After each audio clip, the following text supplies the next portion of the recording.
पूरी रिवीजन जैसे हुई है। अब हम आज थोड़ा नया करने आए, क्योंकि मैंने आपको बताया था एंटिटी फ्रेमवर्क यूज कर रहे हैं, साथ में आइडेंटिटी फ्रेमवर्क। बट इसमें स्टोर प्रोसीजर कैसे यूज करने हैं ADO.NET में तो आपको आते हैं, करवाया हुआ मैंने ही, ठीक।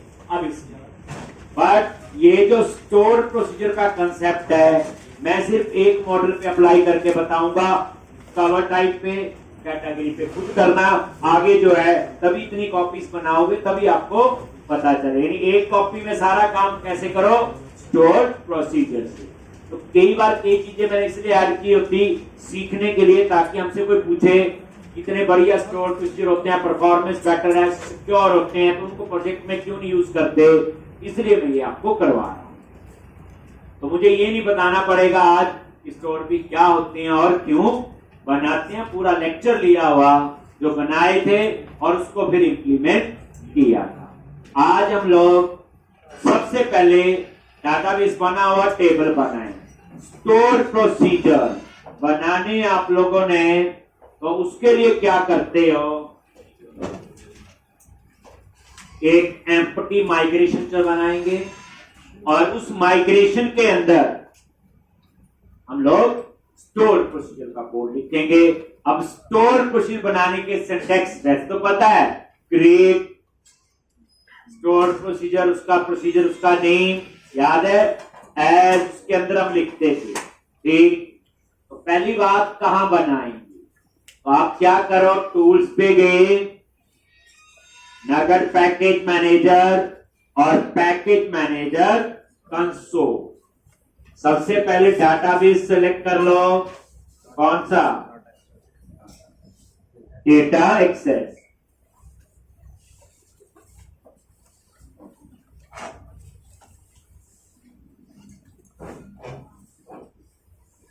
डेटा एक्सेस,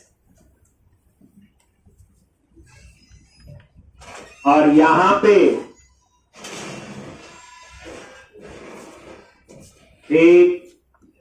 ऐड हाइफन क्या लिखना है, माइग्रेशन, और यहां पे ऐड स्टोर प्रोसीजर, किसके लिए, कवर टाइप, कवर टाइप, कुछ भी आप ऐसा नाम दे सकते हो, ठीक। अब यहां पे एम्प्टी माइग्रेशन आपके पास आ जाएगी, एक ये क्या आ गया यहां पे, एम्प्टी माइग्रेशन, पता है। और ये अपने आप ही डेटा एक्सेस में, डेटा के अंदर माइग्रेशन में ये बन गया, ठीक। अब आपको स्टोर प्रोसीजर, तो यहां पे ये है माइग्रेशन बिल्डर डॉट एसक्यूएल, और इसके अंदर डबल कोट्स में आपने स्टोर प्रोसीजर की कहानी लिखनी है, ठीक। और आगे मैं लगा दूंगा @ ताकि कोई एस्केप सीक्वेंस वगैरह हो उन्हें इग्नोर कर दे, तो स्लैश है, डबल स्लैश है, तो सिंगल, ये उसके लिए। अब हमें नहीं याद आ रहा है स्टोर प्रोसीजर कैसे बनाते हैं, तो क्या करोगे, सर्वर स्टोर में जाओ, एक कोई भी डाटाबेस चूज कर लो और स्टोर प्रोसीजर पे राइट क्लिक करके कर लो न्यू, आपको पूरा सिंटैक्स मिल जाएगा, ठीक।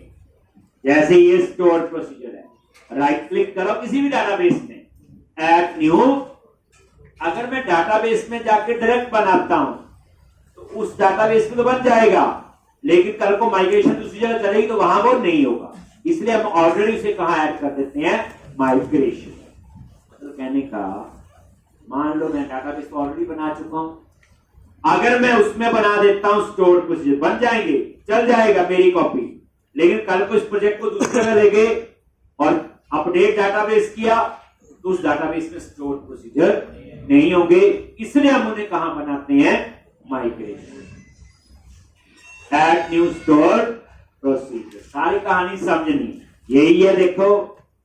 और पहला स्टोर भी बनाना है, एक ग्रेट अंडरस्कोर कवर टाइप, ठीक। और इसमें कितने पैरामीटर होंगे, किसी भी डाटाबेस में जाकर ना राइट क्लिक कर लेना स्टोर प्रोसीजर पे, बस और कुछ नहीं, सिंटैक्स वहां से। तो यहां पे नेम, क्रिएट में क्या चाहिए, सिर्फ नेम, क्योंकि आईडी तो ऑटो जनरेट। और एस के बाद क्या चाहिए, इंसर्ट और मॉडल का नेम। मॉडल का नेम हो आप लोग यहां से पता चल रहा है, यही है ना, इसी नाम से बनता है एप्लीकेशन डीबी कॉन्टेक्स्ट। और यहां पे वैल्यूज और यहां पे पास कर दिया नेम, बस। तो ये स्टोर प्रोसीजर आपका बन, ठीक, बस एक बन गया। यही कॉपी करो और यहां पे डबल कोट्स के अंदर ये लिख, ये लो।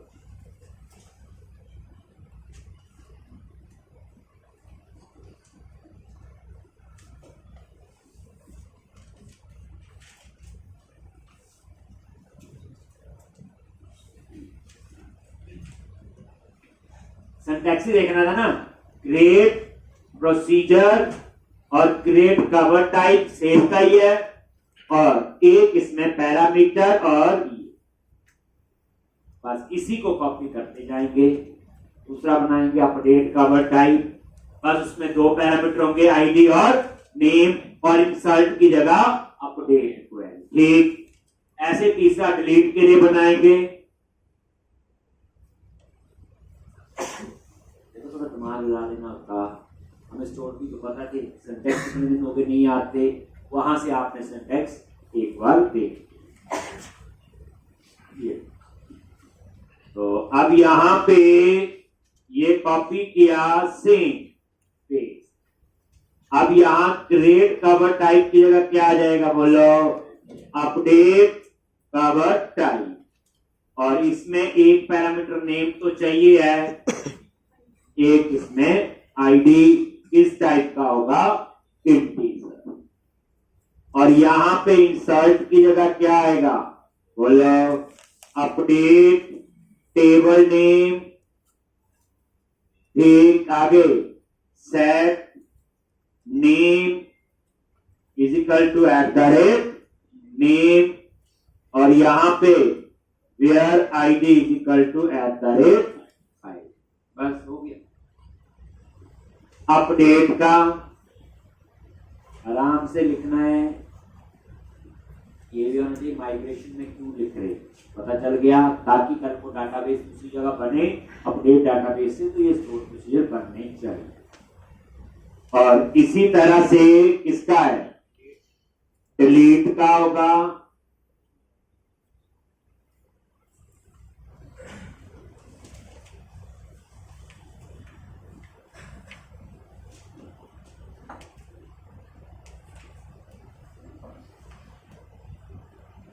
पेस्ट, और यहां पे अपडेट की जगह डिलीट कवर टाइप, क्या आ गया, डिलीट कवर टाइप। और इसमें एक ही पैरामीटर होगा, सिर्फ आईडी। और यहां अपडेट की जगह क्या आ जाएगा, बोलो, डिलीट कवर टाइप और वेयर आईडी, और ये डिलीट, ठीक।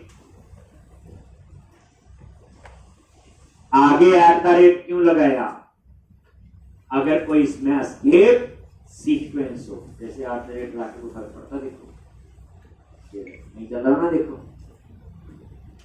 ठीक। तो यहां पे क्या किया, अब तीसरा चौथा बनेगा डिस्प्ले के लिए, तो गेट कवर टाइप्स, क्या नाम रखेंगे, गेट कवर टाइप्स।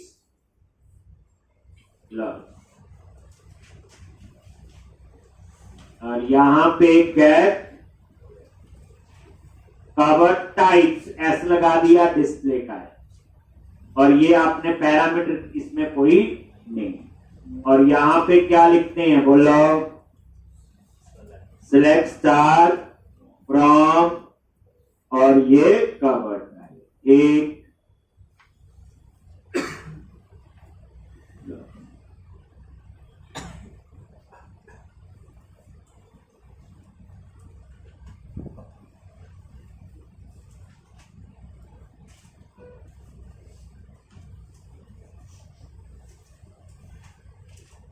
और उसके बाद फाइंड का कौन सा, ठीक। तो फाइंड में भी यही, क्या चेंज करोगे, गेट कवर टाइप ऐसा का, तो एक ही रिकॉर्ड होगा। और यहां पे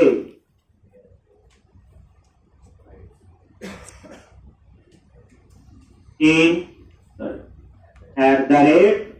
@ID इन, और यहां पे where ID is equal to @ID, यही है ना फाइंड का।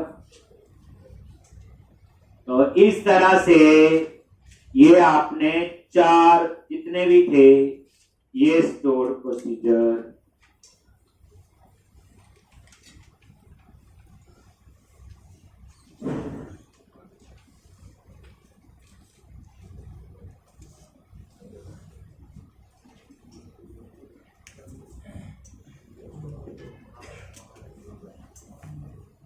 था आपका।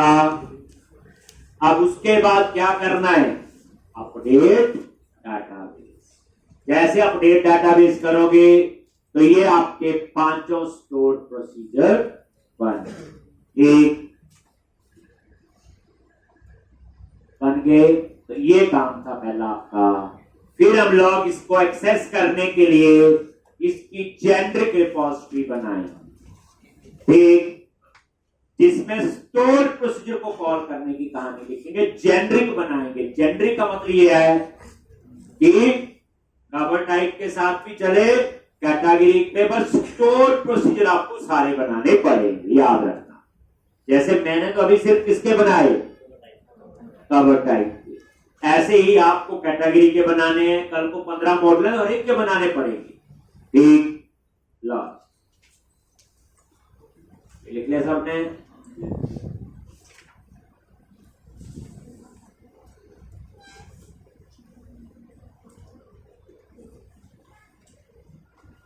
लिख लिया सबने जी। अब आप लोग टूल्स और पैकेज मैनेजर कंसोल, और वही सेम क्या लिखोगे, update icon data.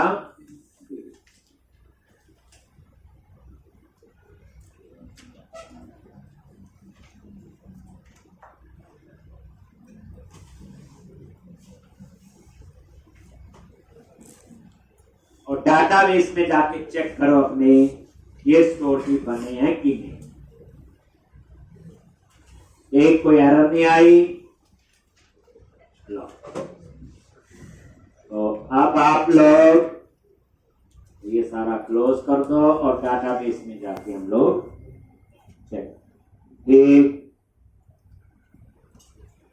SQL server, object explorer, database,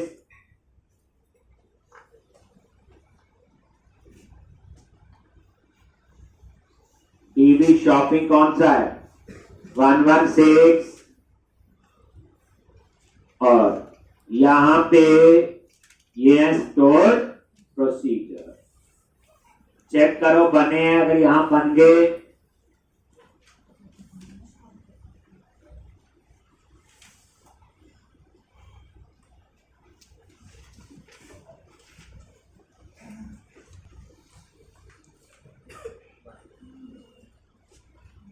ये देखो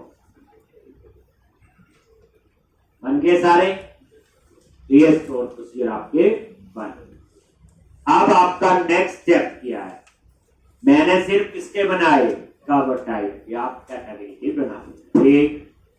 अब रिपोजिटरी बनानी है तो रिपोजिटरी में जाएंगे आई रिपोजिटरी। अब इसका अलग से इंटरफेस बनाएंगे, इसका नाम रख लूंगा ISP कॉल, यानी आई इंटरफेस SP स्टोर प्रोसीजर और उसको कॉल करने के लिए। ठीक, तो आई रिपोजिटरी पे राइट क्लिक किया, ऐड क्लास इंटरफेस, क्या नेम रखोगे? ISP underscore call. ठीक, ISP अंडरस्कोर कॉल। वही बात है, रिपोजिटरी लिखना कोई जरूरी नहीं है, वो तो एक कन्वेंशन बना लेते हैं। नहीं तो देखो ISP अंडरस्कोर कॉल। ठीक, वही आई रिपोजिटरी फोल्डर में गए और ये आपका, और यहां पे पब्लिक। अब इसके अंदर आपने क्या कोड लिखना है? तो ये जेनरिक रिपोजिटरी बना रहे हैं, इसके लिए स्टोर प्रोसीजर को कॉल करने के लिए। एक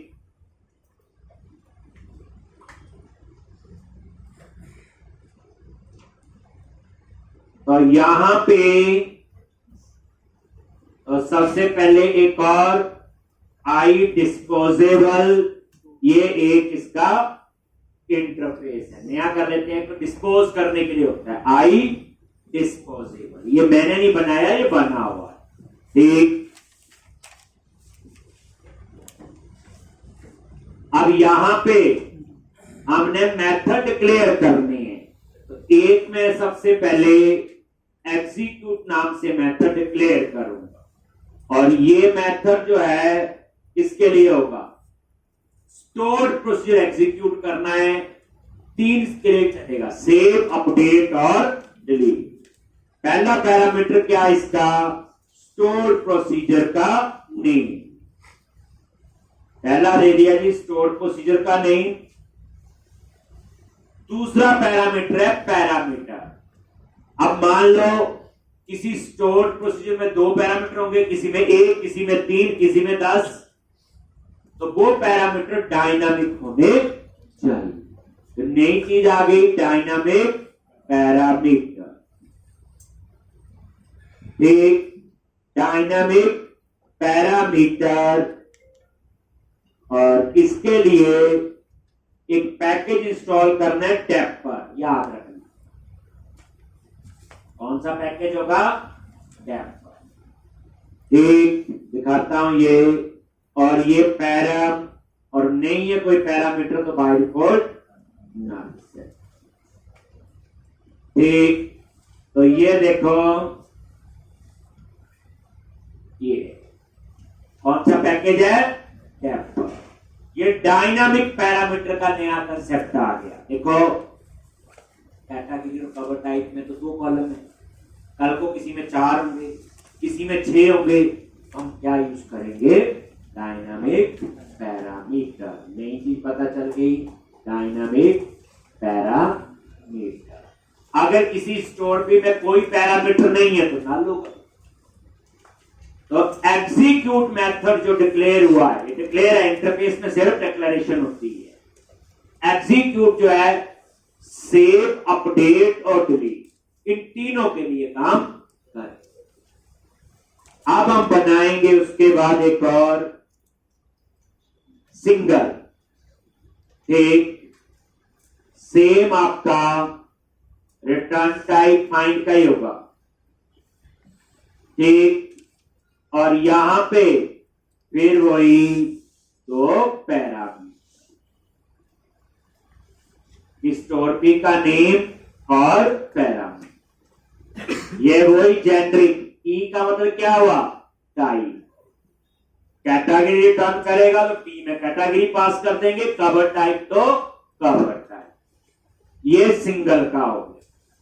ठीक, जैसे फाइंड होता, नाम से कोई फर्क नहीं। ठीक, उसके बाद एक है वन रिकॉर्ड। वन रिकॉर्ड कुछ वैसा हो गया, आप इसे ऐसे कंसीडर कर लो जैसे फर्स्ट और डिफॉल्ट। ठीक, और पैरामीटर यही स्टोर प्रोसीजर का नेम और पैरामीटर। तो वन रिकॉर्ड छोड़ना लो जैसे फर्स्ट और डिफॉल्ट, लेकिन वो देखो वन रिकॉर्ड किसके साथ चलेगा, टी में पास करेंगे कवर टाइप, तो कवर टाइप के साथ, टी में पास करेंगे कैटेगरी, और यहां पास करेंगे स्टोर प्रोसीजर का नेम। पैरामीटर होगा तो यहां पैरा। जेनरिक का मतलब होता है हमें नहीं पता किसके साथ यूज हो। अब उसके बाद एक डिस्प्ले के लिए, किसके लिए, डिस्प्ले के लिए, तो यहां पे आई इनमरेबल डिस्प्ले, और यहां पे क्या लिखा, लेस,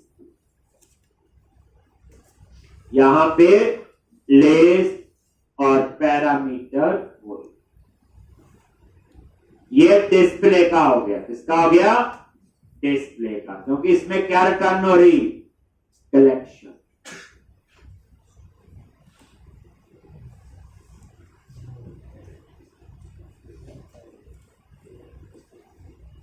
मैंने नया किया है ट्यूपल का कंसेप्ट। जब आपकी क्वेरी मल्टीपल रिजल्ट रिटर्न कर रही है, अभी तक तो डिस्प्ले का मतलब एक ही रिजल्ट, कैटेगरी से आएगा, कवर टाइप से आएगा, एक रिजल्ट।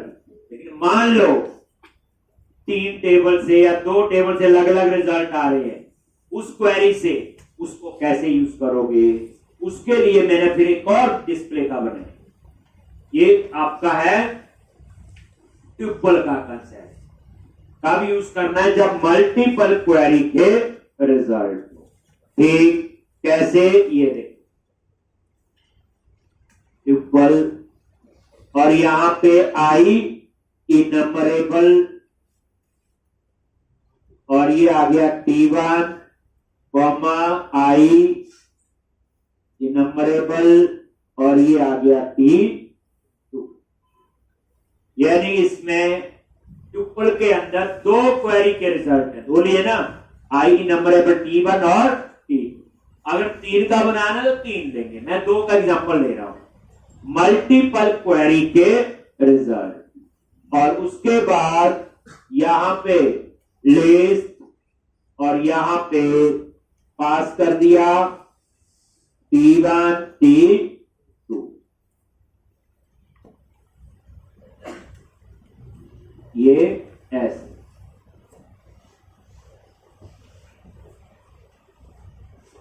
और उसके अंदर वही 2 पैरामीटर।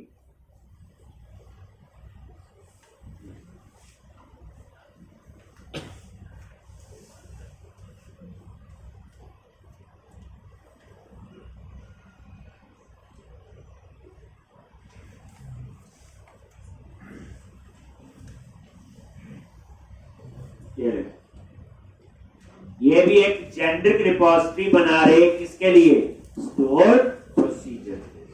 ठीक, कई चीजें नया सीखने के लिए भी करते हैं। ट्यूपल मैंने कर दिया, जरूरत नहीं होती इसकी ज्यादा हमें, पर कई बार पढ़ सकती है। कोई पूछे मल्टीपल क्वेरी के रिजल्ट रिटर्न करने, तो क्या यूज करोगे, ट्यूपल।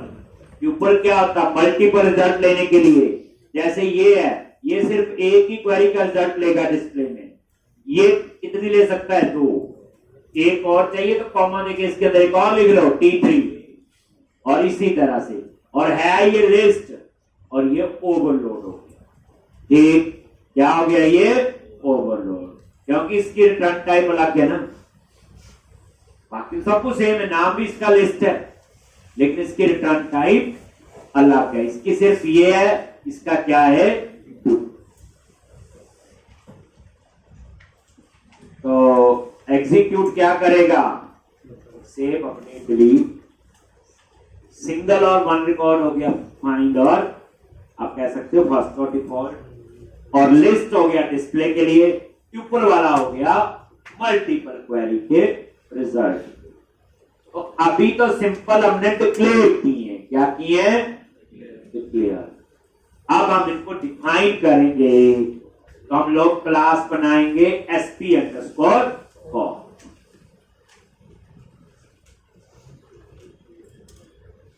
डायनामिक पैरामीटर में एक चीज पता चल रही है, जब पैरामीटर कितने हो हमें नहीं पता, तो हम क्या यूज करते हैं, डायनामिक पैरामीटर। ये चीज याद रखनी मेरे ख्याल से। और दूसरा यहां याद रखना, जब भी कोई नया पढ़ते हैं ना, जो नई चीज है वो याद रखो, बाकी तो पता ही है। ये टी बताइए क्या करते हैं, नाम सब पता है, इंटरफेस सिर्फ आपके लिए ट्यूपल कीवर्ड मल्टीपल रिजल्ट लेने के लिए। और दूसरा कीवर्ड है डायनामिक पैरामीटर, कि जो पैरामीटर है वो फिक्स नहीं। ठीक, अब यहां पे मेन रिपोजिटरी में आ जाओ, ऐड क्लास और इसका नाम रख दो SP_।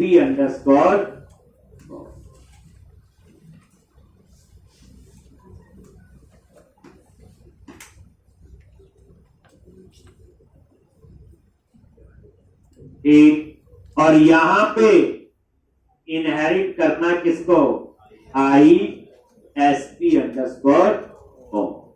और इस इंटरफेस को क्या करो, इंप्लीमेंट कर दिया, अपने आप सारे ब्लॉक बन के आ गए। ठीक, पता है इतना। ये देखो, ये डिस्पोज किसकी वजह से आया, जो मैंने ऊपर आई डिस्पोजेबल लिखा, और बाकी तो हमने जो लिखी। अब यहां पे हम कहानी लिखेंगे, फिर आप साथ साथ एक तो स्टोर प्रोसीजर को कॉल करने का कोड यहां लिखेंगे। जेनेरिक रिपोजिटरी है, इसमें कहीं नहीं बताया कि कवर टाइप लिखा, कहीं आप किसी के साथ भी यूज कर सकते, बस आपका काम है स्टोर प्रोसीजर बने होने चाहिए। वो कैसे बनाने मैंने कवर टाइप का बता दिया, ऐसे आप सबके बना सकते। तो अब यहां पे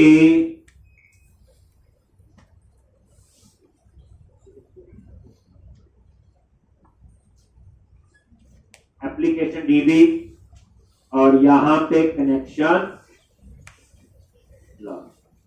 private read only application dB, application dB context और प्राइवेट स्टैटिक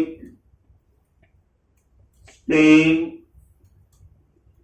और ये एक वेरिएबल ले कनेक्शन स्ट्रिंग।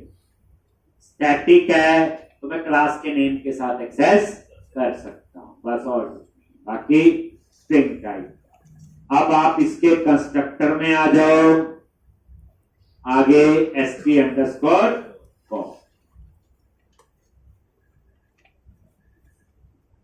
एक, और यहां पे एप्लीकेशन डीबी कॉन्टेक्स्ट पास कर दिया।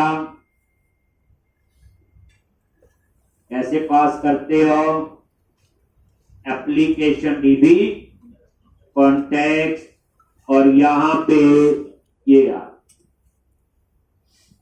और कनेक्शन सिंक। अब ये देखो कनेक्शन सिंक कैसे एक्सेस हो, और ये कनेक्शन सिंक वो आएगा जो हमने ऐप सेटिंग में लिखा हुआ।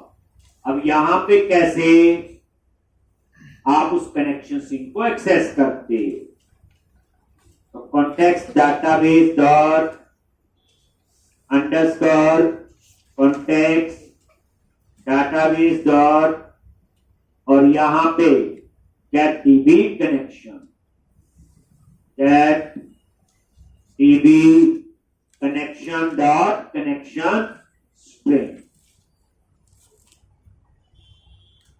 Dot connection string. देख लो एक चीज ये आप पता चल गई कि कनेक्शन स्ट्रिंग एक्सेस करना हो, ये कैसे करते हैं, underscore context dot database dot gate DB connection dot connection string. तो इसमें वो कनेक्शन स्ट्रिंग आ गया।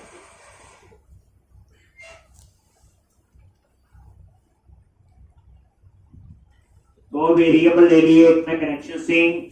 अभी कनेक्शन स्ट्रिंग कहां पे लिखा हुआ, ऐप सेटिंग से। तो ऐप सेटिंग तो एप्लीकेशन डीबी कॉन्टेक्स्ट से बनाई है ना, तो हमने डीबी कॉन्टेक्स्ट से ही कनेक्शन स्ट्रिंग एक्सेस कर लिया और कुछ नहीं। और यहां पे डिस्पोज में तो पता ही है, कॉन्टेक्स्ट डॉट डिस्पोज। एक को लिखते जाओगे। ये भी जेनरिक रिपोजिटरी है, बट ये रिपोजिटरी किसके साथ यूज होगी? Store procedure. ठीक,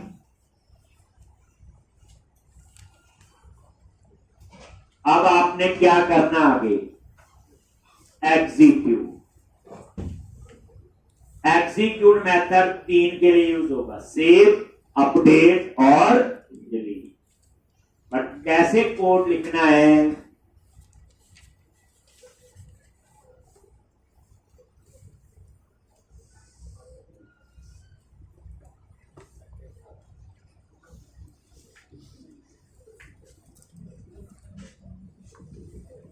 यहां पे आ जाओ एग्जीक्यूट में, इतना लो। ये वही है जिसमें ये 2 पैरामीटर है, प्रोसीजर का नेम और डायनामिक पैरामीटर। ठीक, तो यहां पे आप यूजिंग करके कैसे आप ये लिखोगे? ठीक, और यहां पे यूजिंग किसके लिए होता है आपका? बोलो, डिस्पोजेबल ऑब्जेक्ट बनाने के लिए। और यहां पे हम क्लास यूज कर रहे हैं एसक्यूएल कनेक्शन, और ये इस टाइप का आपने एक वेरिएबल ले लिया और इसके अंदर पास कर दिया कनेक्शन स्ट्रिंग। एक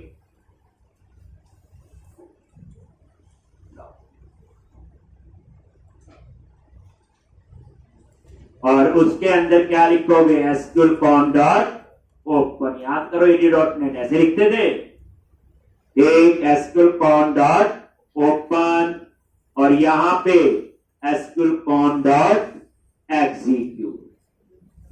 और एग्जीक्यूट में आपने क्या पास करना है? ये समझ आ गया? डेटाबेस का कनेक्शन ओपन लिखते हैं कॉन डॉट ओपन, वही है। और यहां लिखेंगे पहले स्टोर पे का नाम, फिर पैरामीटर, कमांड टाइप। तो स्टोर प्रोसीजर का नाम दे दिया पैरामीटर, एंड तो ये आ जाएंगे, ये ऊपर जो पैरामीटर हमने लिया हो ये, कॉमा, उसके बाद आपने लिखना है कमांड टाइप। और क्या लिखोगे? Command type dot store procedure. लेकिन ये आगे नेम स्पेस भी आ गया, सिस्टम डॉट डेटा के ऊपर ही आना चाहिए, तो ये हटा। और ये तो पता ही है, नंबरेशन है, याद है, सिस्टम डॉट, बस हो गया।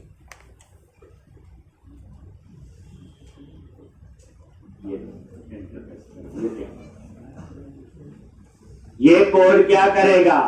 जो स्टोर पी का नाम दोगे, बट ये एग्जीक्यूट का काम करेगा। एग्जीक्यूट में 3 ही हो सकते हैं, सेव वाला, अपडेट और डिलीट। ये तीनों के लिए हो गया, लेकिन इसमें कुछ नहीं पता कैटेगरी कवर्ड है। जब हम इसे कॉल करेंगे तो यहां स्टोर प्रोसीजर का नाम देंगे और यहां पे पैरामीटर।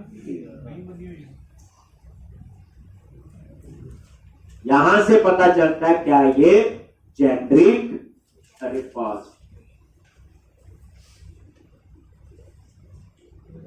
AD.NET में हम लोग पर एक, अब उसके बाद एग्जीक्यूट के बाद पहले हम गेट का बना लेंगे, फाइंड वाला देखते हैं, लिस्ट वाले पे बाद में आएंगे। एक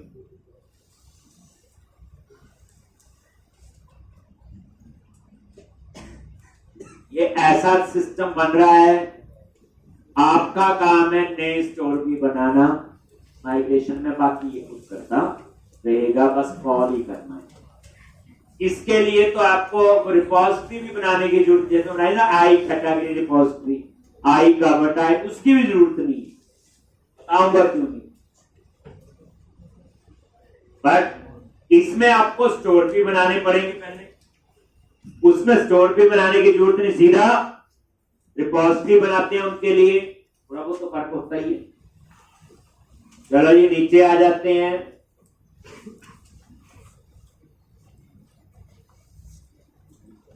एक पहले हम लोग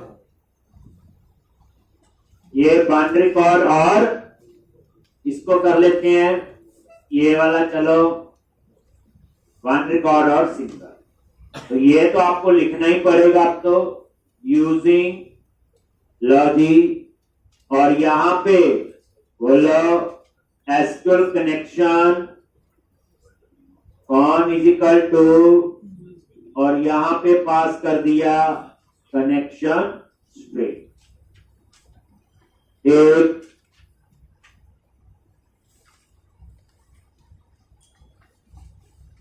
अब इसमें वन रिकॉर्ड के लिए आपने क्या करना है, कौन सा, ये हमारा वन रिकॉर्ड। ठीक, तो यहां पे वन रिकॉर्ड है हमारा फर्स्ट और डिफॉल्ट। क्या है, फर्स्ट और डिफॉल्ट। क्या लिखोगे, कनेक्शन को पहले ओपन किया और यहां पे एक वेरिएबल में हम लोग स्टोर कर लेंगे और क्या लिखते हैं, SQL con dot query, SQL con dot query, और किसके लिए है, टी, और यहां पे बाकी वही पैरामीटर पास कर। क्या पास करना है, चीजों का नेम और parameter, comma is equal to command type dot store procedure. नीचे बस, और यहीं पे लिख दिया return value dot first dot default, return first और डिफॉल्ट। बस, तो वन रिकॉर्ड का मतलब क्या है, जो हमारा फर्स्ट और डिफॉल्ट है। तो फाइंड एक ही रो देगा, और इसमें ज्वाइन करके भी डाटा आ सकता है, नॉन प्राइमरी की पे भी फाइंड हो सकता है। ये आपको पता ही है फर्स्ट और डिफॉल्ट की जो फीचर।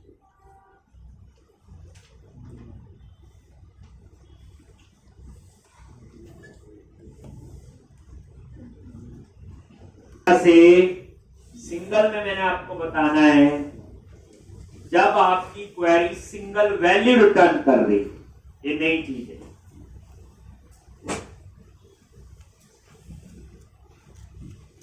आराम से लिखना है, समझ के आता, कुछ खास नया नहीं। नया तभी होगा जब कॉल करेंगे, अभी तो बना रहे हैं। ये भी एक जेनरिक रिपोजिटरी, एक अब पता चल गया रिपोजिटरी लिखना कोई जरूरी नहीं, एक अपनी अंडरस्टैंडिंग के लिए हम लोग कर रहे हैं। और आराम से समझ के लिखना, बस याद रखना कोड जो लिखो समझो जरूर, ठीक। और इसमें ये कोड आपका देखो, अब तुम्हें कितनी प्रैक्टिस की, 10 रोटी करवाए थे, अब जिसने प्रैक्टिस की होगी 4-5 बार तो पूरा याद आ गया होगा, जिसने की है 2-3 बार थोड़ा धुंधला आया, पढ़ा था ये, एक बार वाले को तो याद ही नहीं आया होगा ये पढ़ाया भी है कि नहीं, मुकर ही जाएंगे। अभी मैं पूछूं मुकर जाएगा, हमने पढ़ा दिए टॉपिक, ठीक।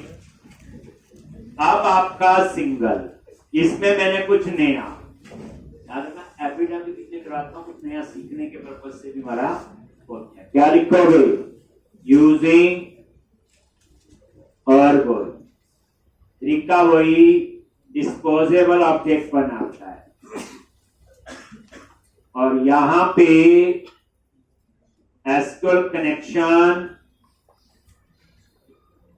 SQL con is equal to new और connection string, SQL con dot open, यहां तक तो लिखना है, ठीक। ये क्या करेगा, सिंगल वैल्यू, सिंगल वैल्यू का मीनिंग क्या, जैसे आपने क्वेरी लिखी select count star from table name, इसका रिजल्ट क्या आएगा? Only single value. टोटल कितने रिकॉर्ड है? आपने लिखा select sum of salary from table name, वो क्या करेगा? पूरी सैलरी का सम करेगा। Select max salary from table name, वो क्या करेगा? टेबल से मैक्सिमम सैलरी। लेकिन क्वेरी का रिजल्ट क्या होगा? अभी टाइम सिंगल वैल्यू। तो जब आपकी क्वेरी सिंगल वैल्यू रिटर्न कर रही हो, उस समय हम लोग ये वाला कंसेप्ट यूज करेंगे, सिंगल वैल्यू। उसके लिए एग्जीक्यूट स्केलर होता है। क्या होता है उसके लिए? यहां पे सीधा SQL con dot execute scalar. क्या होता है ये? Execute scalar. जब क्वेरी आपकी सिंगल वैल्यू रिटर्न कर रही और बाकी वही पैरामीटर और वही कमांड टाइप और command type dot store procedure.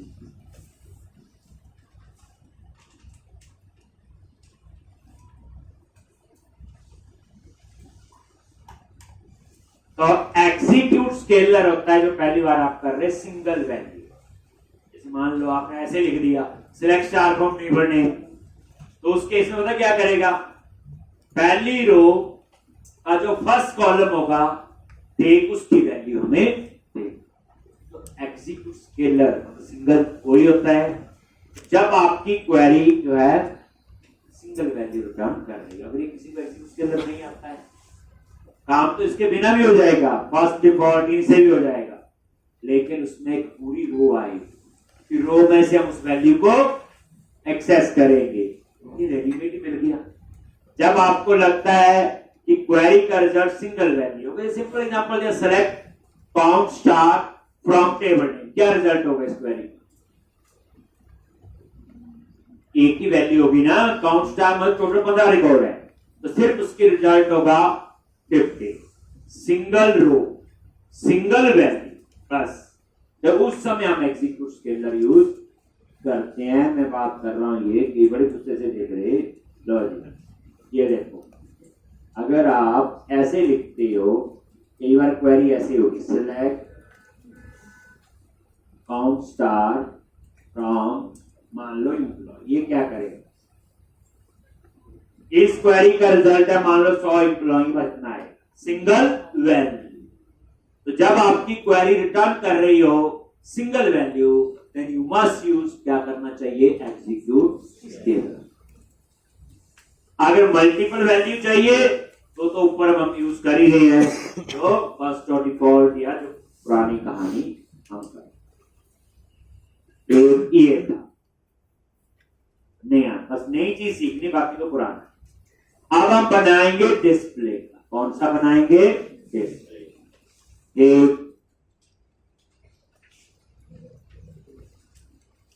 ये लिख लिया जी। अब आप ऊपर ये है डिस्प्ले, कौन सा है? प्लेस। क्या लिखना है? तो यूजिंग तो लिखना ही होगा, ये तो याद हो गया। और फिर तो ये भी याद हो गया, SQL connection, SQL con is equal to new connection string.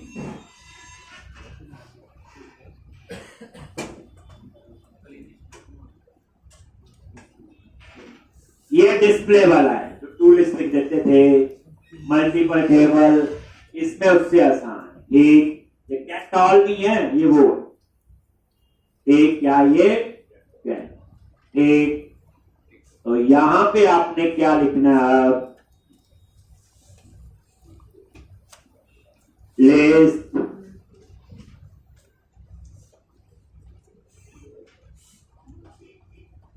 तो यहां पे एसक्यूएल कॉन डॉट ओपन, पहले ओपन किया, फिर यहां पे रिटर्न नीचे लिखा हुआ same SQL con dot query इसके लिए टी और यहां पे प्रोसीजर का नेम पैरामीटर और कमांड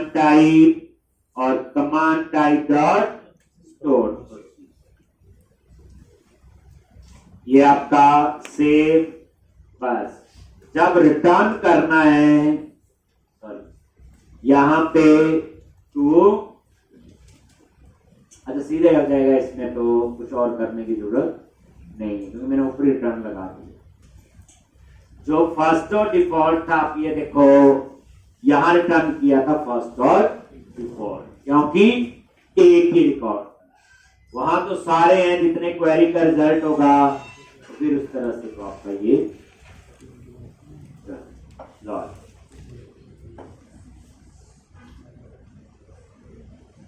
एक लिस्ट और अब लास्ट बच गया आपका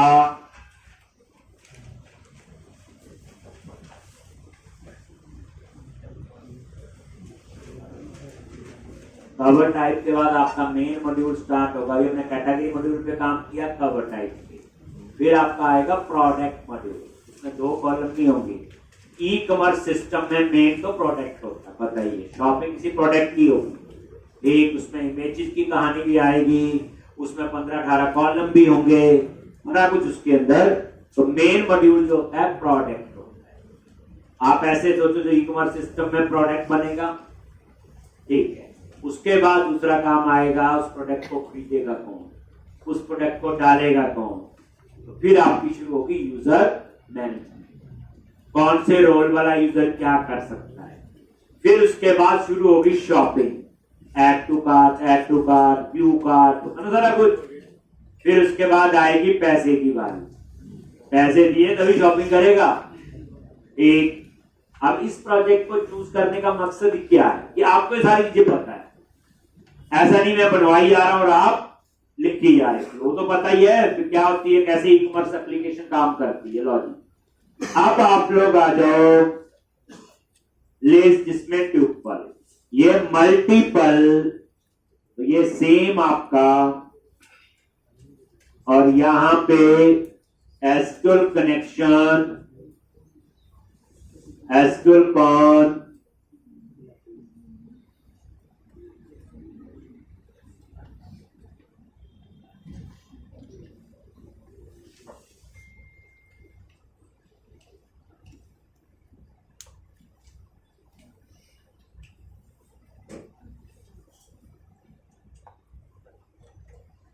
अब यहां पे पहले आपने और ओपन करो और यहां मल्टीपल क्वेरी के रिजल्ट आए, क्या लिखोगे एसक्यूएल कॉन डॉट ओपन, एक, और यहां पे वेर एक वेरिएबल ले लिया result, SQL con dot query multiple,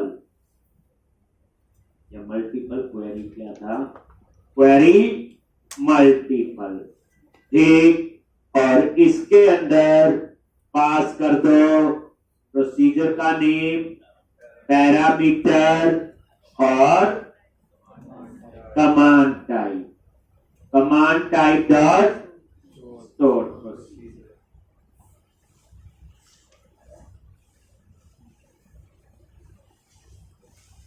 तो रिजल्ट में आ जाएंगे मल्टीपल क्वेरी।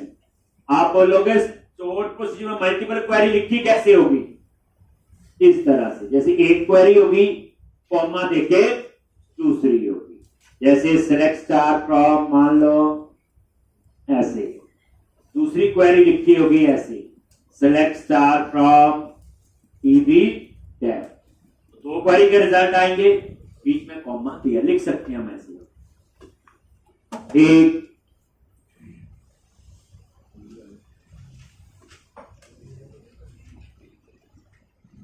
ये एक।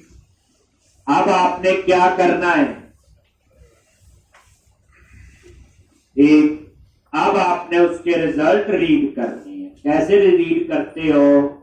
तो एक वेरिएबल लिया, हम दो क्वेरी का एग्जांपल ले रहे हैं, तीन का हो तीन का बना सकते हो। वेर एक ले लिया आइटम 1 और यहां लिखा रिजल्ट डॉट रीड और यहां लिख दिया ई1 और वेर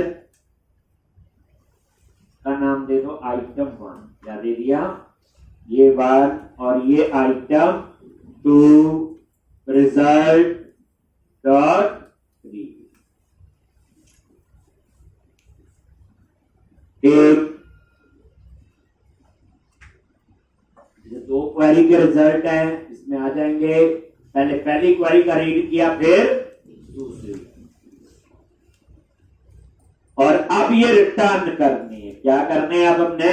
रिटर्न। तो एक में एक क्वेरी का रिजल्ट आ गया और इसमें दूसरी का, और रिटर्न किसके थ्रू करने हैं? ट्यूपल, क्योंकि मल्टीपल क्वेरी के रिजल्ट, और ऊपर देखो ट्यूपल मैंने रिटर्न में लिया। एक कैसे रिटर्न करोगे?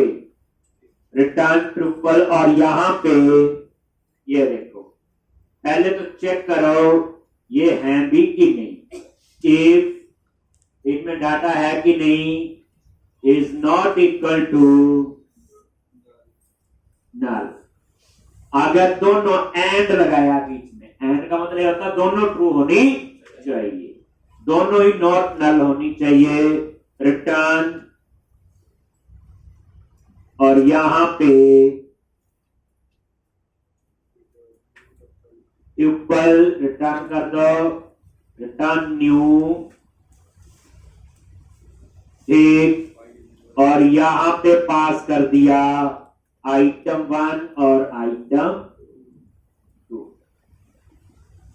तो ये हो, अगर ये नल नहीं है यानी डाटा इनमें है, और अगर डाटा नहीं है तो एरर ना दे, तो खाली ऑब्जेक्ट बना के ही जाए रिटर्न।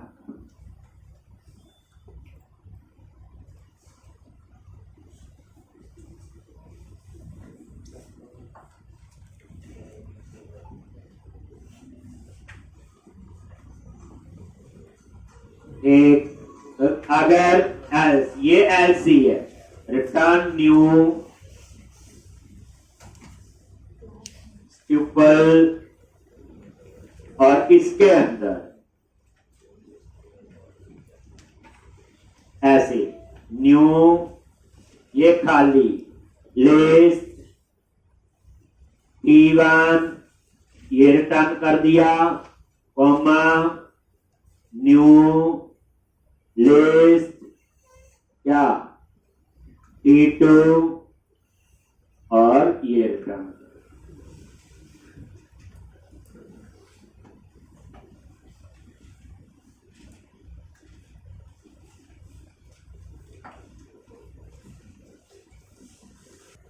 तो इस तरह से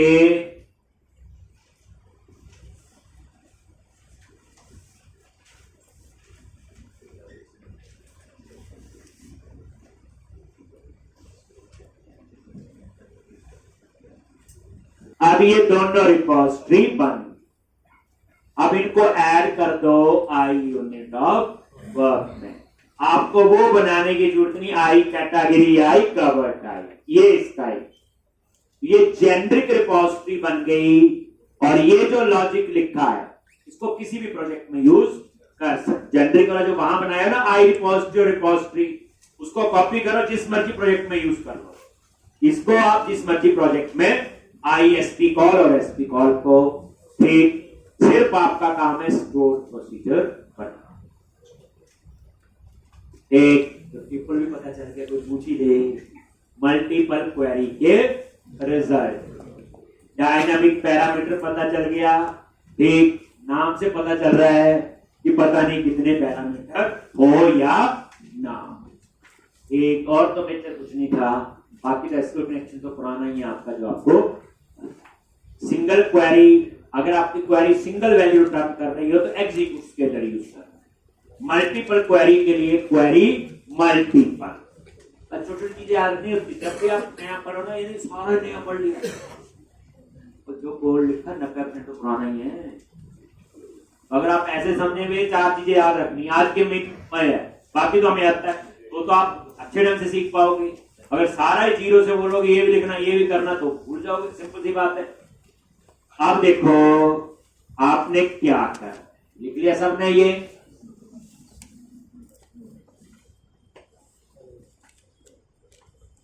तो ये आपका, ऐसे तो आप एक्सपर्ट हो गए आप लोग पहले से। ये लो जी, अब आओ आई यूनिट ऑफ वर्क।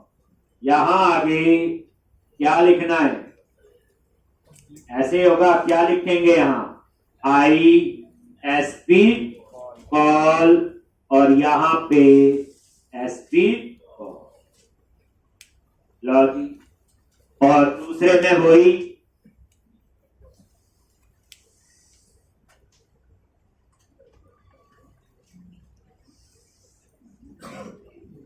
का टारगेट है हमारा स्टोर भी को इंप्लीमेंट करेंगे। अभी इंप्लीमेंट थोड़ी हुए, अभी तो जेनेटिक रिपोजिटरी तैयार हुई और इसको इंप्लीमेंट करने के बाद फिर शुरू करेंगे हम लोग प्रोडक्ट मॉड्यूल। अब उसमें देखो फिर रिवीजन होगी, पहले प्रोडक्ट मॉडल बनाएंगे और उसमें फॉर्म की वगैरह भी बनेगा सारा। फिर उस मॉडल को बनाने के बाद वही आई प्रोडक्ट रिपोजिटरी बनाएंगे, प्रोडक्ट रिपोजिटरी बनाएंगे, यूनिट वर्क में ऐड करेंगे।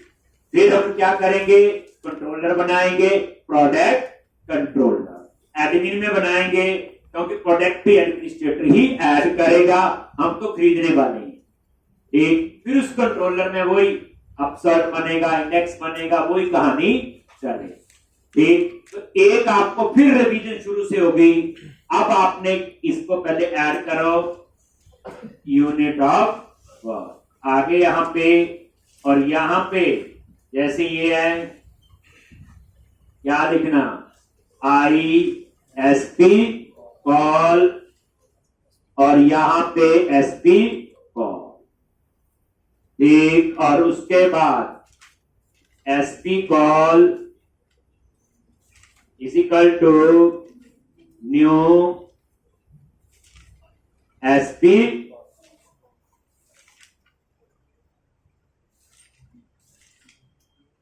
एसपी कॉल और क्या पास करना है, कॉन्टेक्स्ट लॉस। तो ये क्या है, अब आप देख सोच लो, अगर आपने पूरा प्रोजेक्ट स्टोर से बनाना है ना, एक ही काम करना पड़ेगा, माइग्रेशन चला के सबकी अलग अलग स्टोर प्रोसीजर बनाओ।